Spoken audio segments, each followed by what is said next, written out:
That's 4,200 yards if you're someone that really likes to just crunch the numbers. But back to the cannon, they're going to fire it off, and these women have that 5 minutes gap to the men. Before we get to the age group athletes that come later in rolling start, we're going to watch this, and we're going to see an up-close shot of them tackling that same swim. I'll mention this from your perspective, Didi, as a fantastic swimmer. The gun is gone.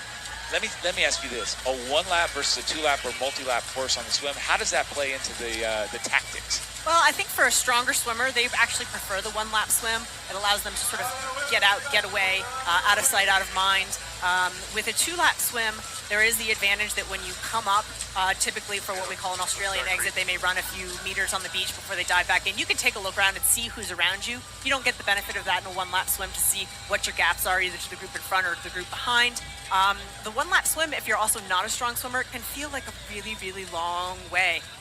It's not often, depending on where you live and train, that you get the opportunity to get in and swim 3.8K straight like that. Often, these athletes are pool trained, you've got flip turns. Even if you can open water swim train, it's not often you get in and swim this distance in one single go. Even when you train open water, you may take breaks, pick up your head up, look around a little bit.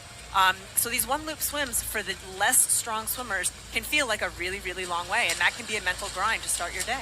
Just a grind. So looking at the picture in the bottom right, you've got a very, very obvious front runner. That's Lauren Brandon. And here she is up close. The stroke is just an absolute picture of efficiency. You can see this stroke. It does well in waves, in lakes, in pools. It does well in just about everything. She's battled for first and second out of the water at the Ironman World Championship the last couple years. So Lauren Brandon from Texas, USA, she has gotten away. And just before we cut away, Didi, from that last shot, I want to just reference there was a yellow buoy, and you saw the bulk of the women heading toward.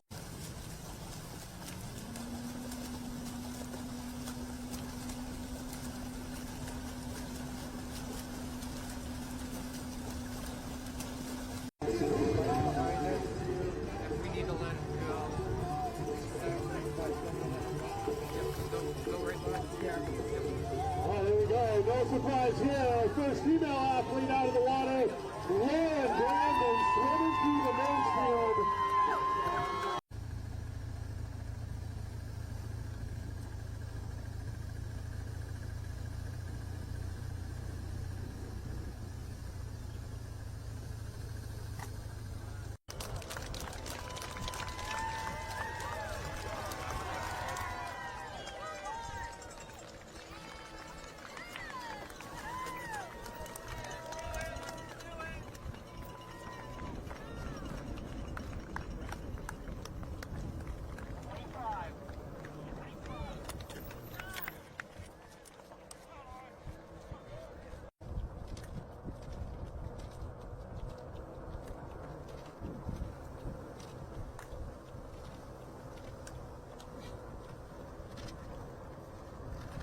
It out like it was free. And we're going to see her. This right here is Broadway. She's going to go under the Broadway bridge or she's going to go under that Broadway underpass, and she's going to take that right turn across the bridge. And essentially at that point, if she went straight right now, she would T-bone into the finish line.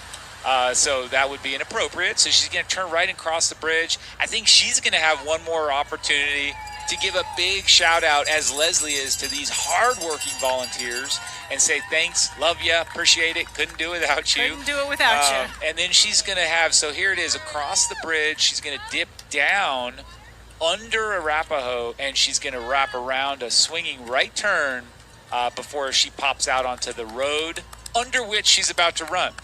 So that may sound like a bunch of jibbly jabbly, but what it does is it brings her back. She is at the finish line now. I mean, they hear her, she hears them. It is just all on top of itself, but she is get to collect herself now, shake it out, get ready. See that? A little prep. I mean, you've got to do this. It happens seldom, right? You come right? first in an Ironman. Exactly. And so you get prepped, you think about it, how will I celebrate this? She may get that offer of a Hawaiian lei, as we saw Kenneth receive, and either way, she gets to soak it up to its fullest.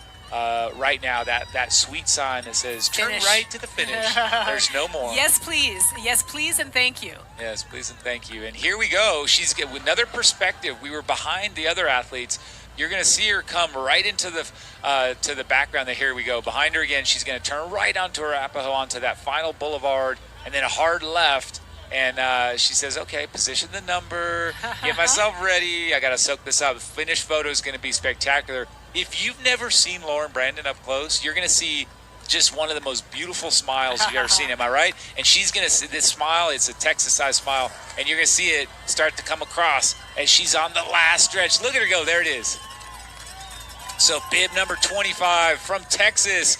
Oh, there's got to be tears behind those dark colored lenses as the smile tells it all. The finish stretch and a new, brand new Ironman champion, the 2019 Ironman Boulder champion. Her name, Lauren Brandon. Let's give it to Mike Riley to get her home.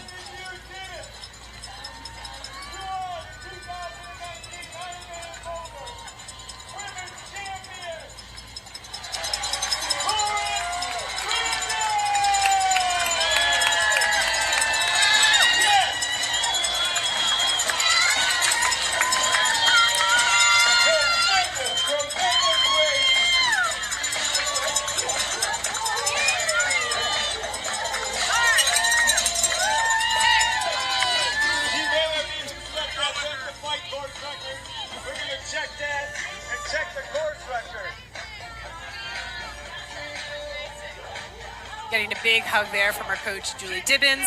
A lot of support from Julie out there today. Great day for the coach, both of the men's and women's champion here in Boulder. Lauren Brandon getting her official lei, symbolizing the fact that she has indeed qualified for Kona this year, which is a big relief for her. Yes, how about this?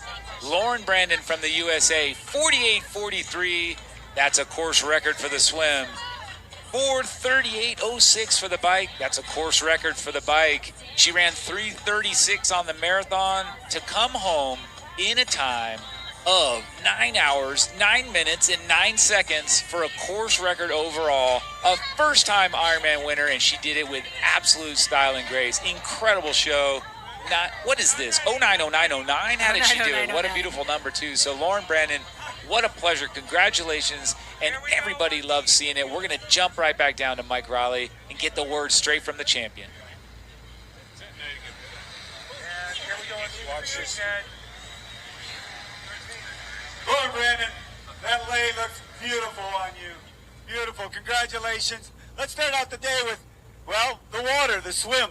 You came out of the water pulling the second pack of men pros. You caught all them. You had a tremendous swim today. Do you think that sets you up for this day? Yeah, definitely. I wanted to, play to my strengths and really try and take out the swim and bike as hard as I could and just see what I had left on the run. And the run got a little painful towards the end, but it was definitely worth it. Well, race after race, you've come out of that water, you have a great bike, and, people pass you on the run, you come in second or third. So this has to be such a satisfaction to be able to maintain that run and with this big margin win. Yeah, first Ironman win. So, so officially I ask you tomorrow whether or not you're going to go to Kona, but you can tell us unofficially today. Most definitely. So what do you think? What do you think did it for you in your training to be able to come out on top today? Yeah, honestly, I came out here 4 weeks ago to train with my coach, Julie Dibbins, and all of the awesome athletes that she has here, and it's just been such an awesome 4 weeks, and I've been happy and motivated, and so, yeah, couldn't have asked for a better training block before this. Well, Lauren Brandon, you did it. Our women's champion, Ironman Boulder. Congratulations, yeah.